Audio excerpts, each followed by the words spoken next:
welcome back to Harmonic Hands. I know that it's been a little bit of time since my last helpful instructional video, so I wanted to post something for all of us, and we are going to take a look at Piano Literature, Volume 3. And the piece that I would like to, I'm not going to go through the entire thing, is the C major Sonatina by Frederic, Kuhlau. And I think you'll recognize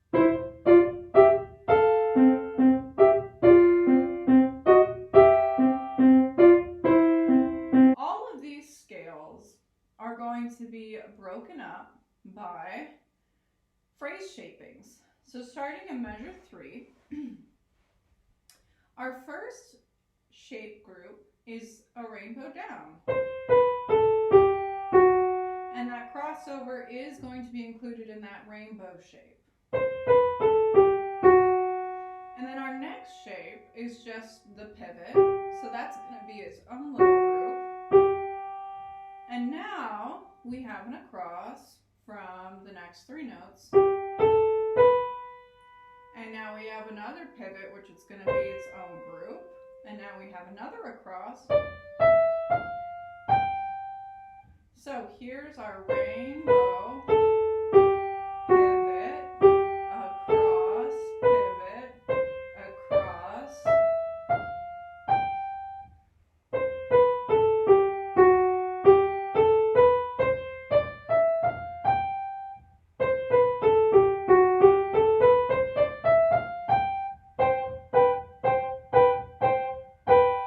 So as the student increases their tempo, and if they work in those groups, rainbow, and then pivot, across, pivot, across, it's going to train their brain to keep them focused. Okay, so our next scalar pattern is going up from G, and we have 2 acrosses. Here's our first across. And then we have a pivot in between. And then we have another across.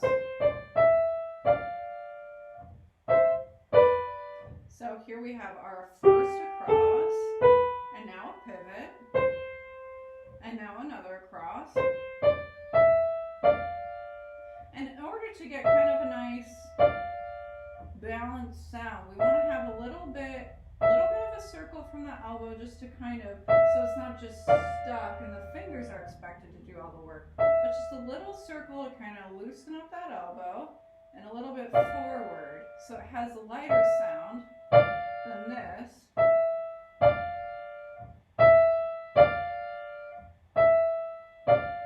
It still has the same volume, but it's just a little bit sweeter of a sound. We have our next scalar pattern. So we have a rainbow down from 5 all the way to 1. And then we have a little crossover, followed by just kind of a little step down.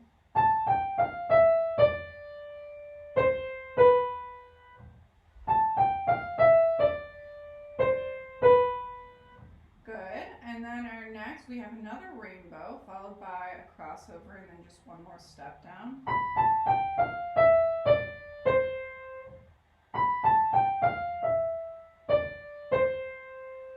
And to go from this single to that chord, you could just have the student kind of feel that crossover to 3, but then just the arm has to lift off, since it's a staccato anyway. And then it's just forward and down from there. Our next scale group, we have a rainbow,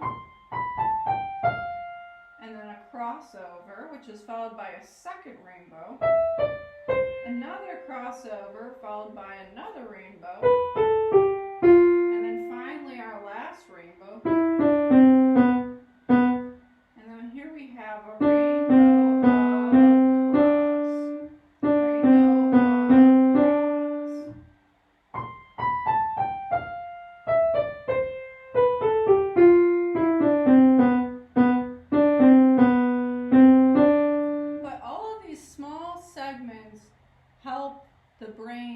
focused in performance.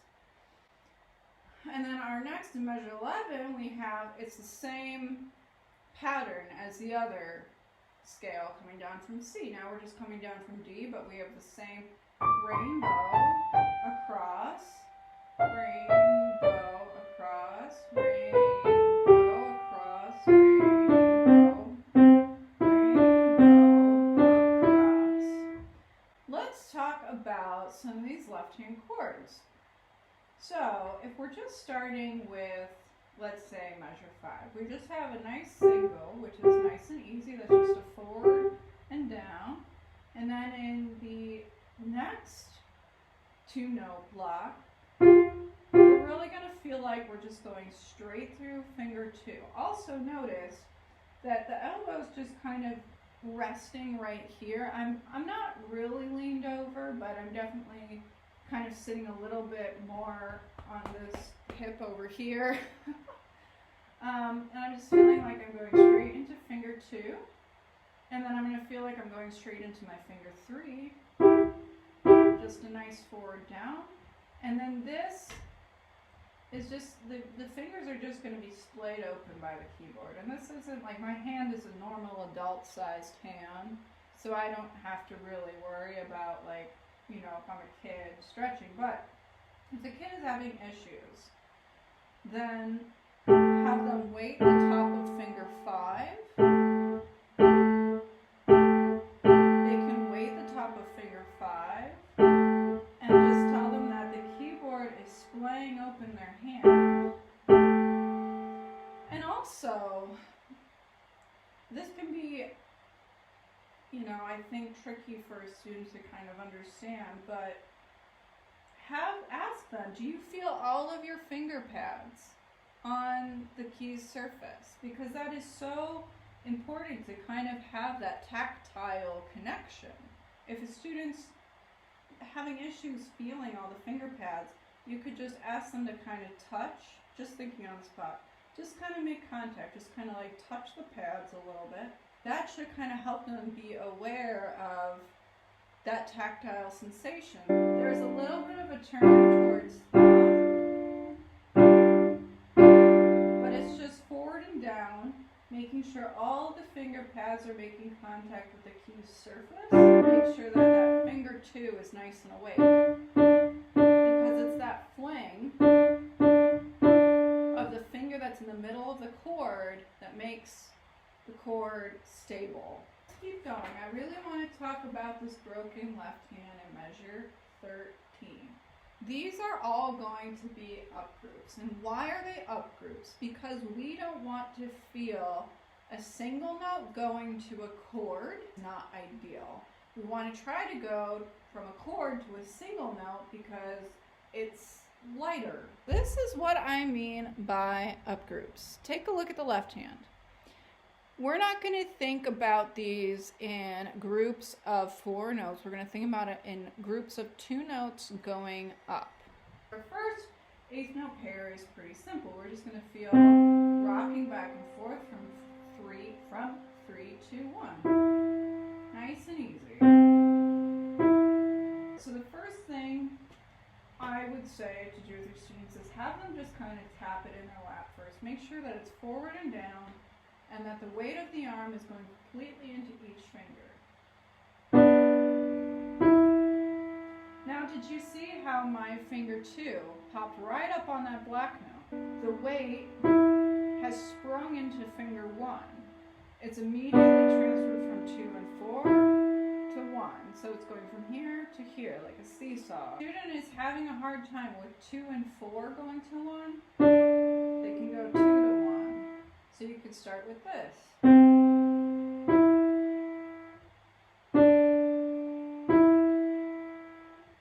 And then you could do that a few times and then go back to the normal pattern. And always keep that elbow forward. Like if it's not forward and it's kind of back here, see how literally the fingers pull backwards? It's not good. Alright, now the next one. Now, because the 5 is going down with it, with the 3, there can be a tendency, obviously, to isolate. what are we going to do? We're going to make sure that finger 4 has a pad with some feeling to it. And you're just feeling forward and down and that transference of weight. And again, if they're struggling, just have them do 3 to 1. So this could be the practice routine.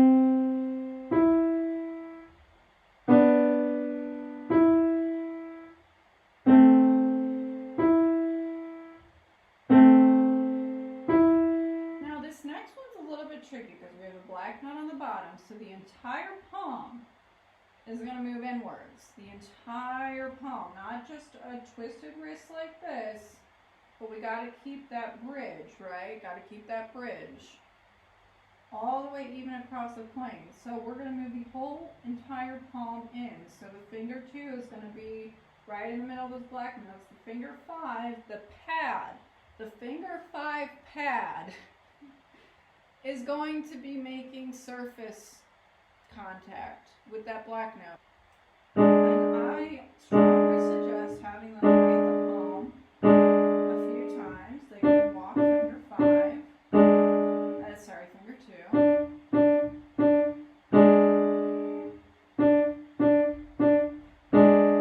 And then it's the same idea, that there's just a transference of weight from these fingers to thumb. And there should be like that automatic release, like it's like a spring almost. Like these fingers are done playing, so they're completely done, and thumb tells them you're done. Now after these 2, the thumb's gonna have to walk back out. The whole entire palm has to go in here. And then the palm is going to move out after it plays this note, so that there aren't any black notes in the way of playing an all white note chord. I want to jump over to 43, and I have a reason, because now finger 2 is on the black note, which is going to kind of feel potentially a little bit easier for finger 5. This is actually a great comparison spot between this one and this one.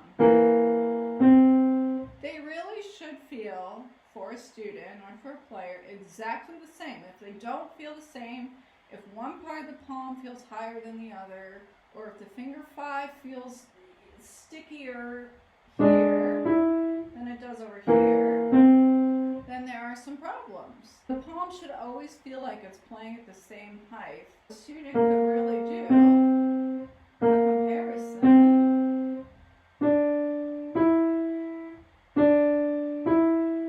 and just make sure that this one, where the finger 5 is on the black note, which is going to feel a little bit harder maybe, feels exactly the same as this one.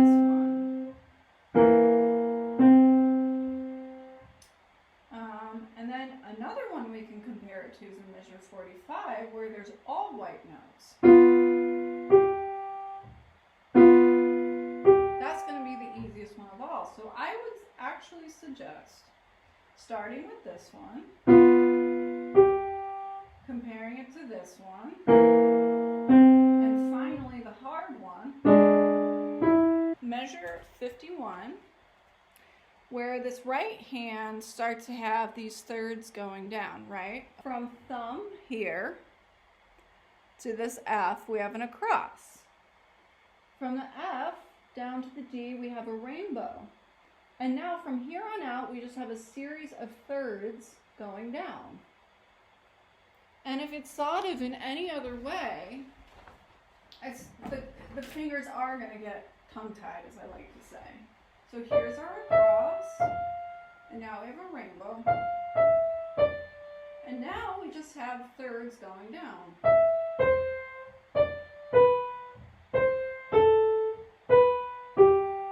That is so much easier than thinking I have a second, and then a third, and then a second. I even get tongue-tied. So across, rainbow, and then third down, third down, third down, third down.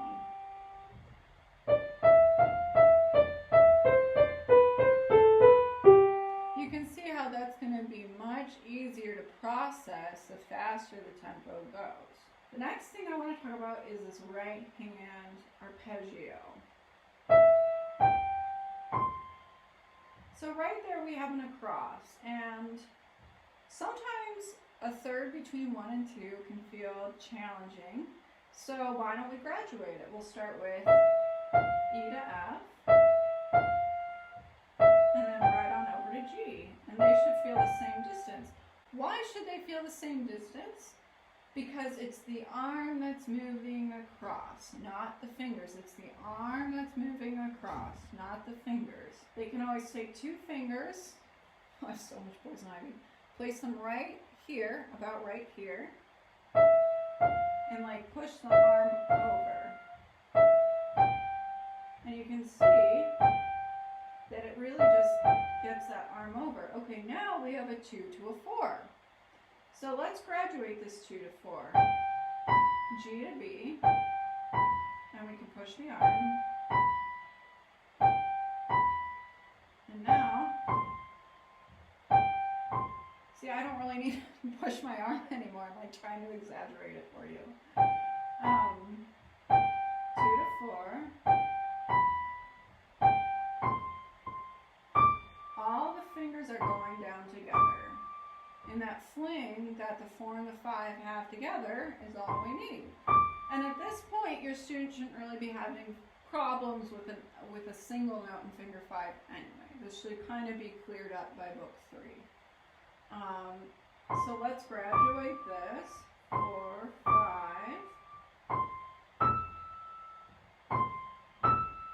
And it's just, again, it's just the arm moving on over.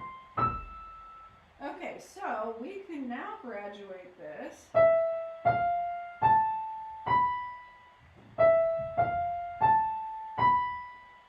know it sounds weird.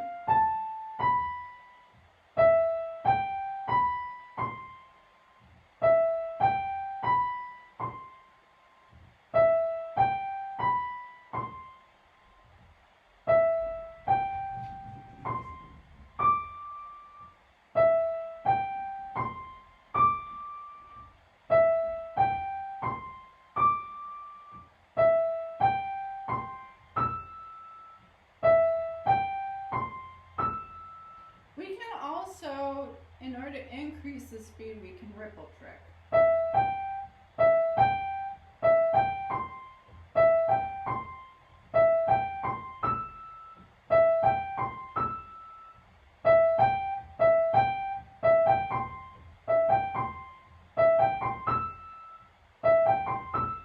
So as you can see, that's just going to get faster and faster. Now coming down, we can graduate coming down too.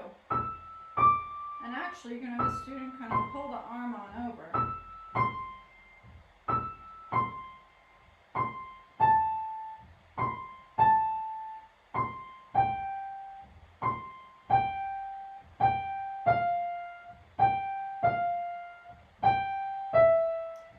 Now, okay, we're going to kind of move forward. This is a rainbow coming down. This is an across. The lowest points are just going to be the 5 and the 1. Highest points is going to be the 4 and the 2. Just creates a really nice phrase. And then we have another rainbow. And one more rainbow.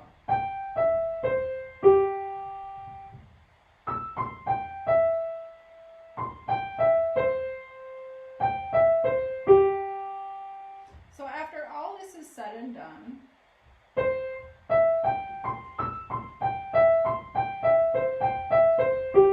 it really shouldn't be too hard for the student to kind of work up the tempo, but blocking this type of a passage out in phrase groups is especially important because, again, it keeps the brain focused where the brain's not thinking about a long string of notes and it's in blocks. And that is always, you know, easier to imagine, like running a marathon.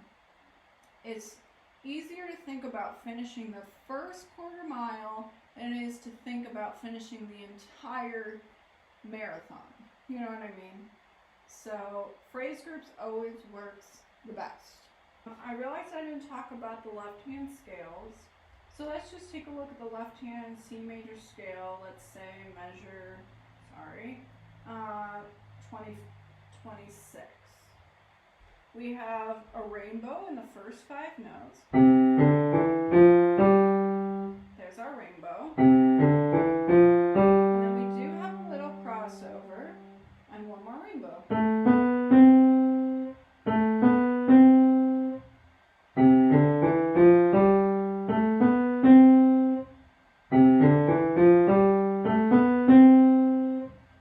And that's going to be the same for all these scales, even this E minor. Same thing, rainbow, crossover, rainbow. This G major scale, rainbow, crossover, rainbow.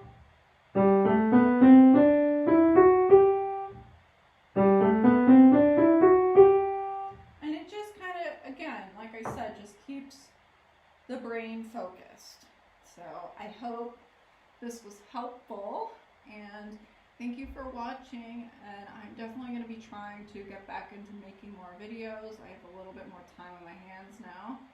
I know I said that with roll eyes, I'm sorry, but it's just because things are changing with work and I have more time on my hands. So I hope to be making videos more frequently throughout the week. And again, I do apologize for not posting sooner than like 3 months ago. Thank you for watching. Have a great week, and I will post again next week. Bye-bye.